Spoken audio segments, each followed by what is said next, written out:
Planet Run exclusive.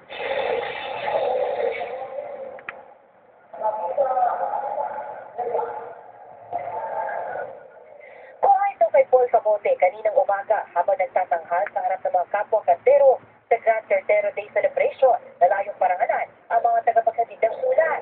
Ang kanyang inawit, sarili pa niyang komposisyon.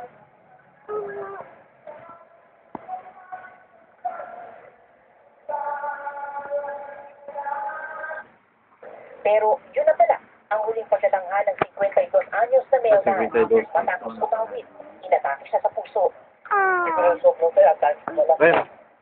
Ayun o, kanina yan. Talagang bumaba na siya. Yun na pala yung task. Itinawag siya sa kalapit na ospital ng Maynila, pero dineklara na siyang Ayun o. Lahat. Ayun o. Eh, baby.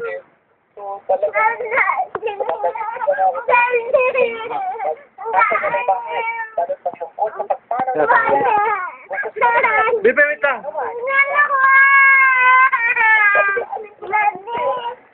magaling siya kain ng pera. Lalo sa kanya, masipag na. Hindi na magiging kapalit. No, hindi si tita o. Tita, umiyak.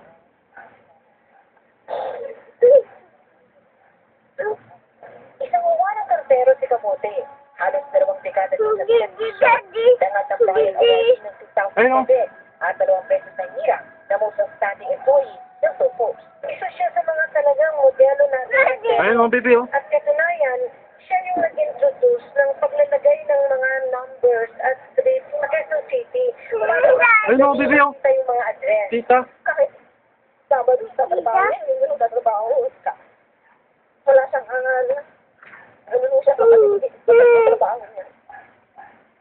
Ayun o, may kita mo ko dyan. Lalakad kami. Ang padre de pamilya. Ay, wala. Nag-aaralan Hindi na rin nakita. kung ano pang parangal ang maaaring ibigay kay Camote. Sa ibang front, Anong parangal o? Magbibigyan ng parangal o. siya.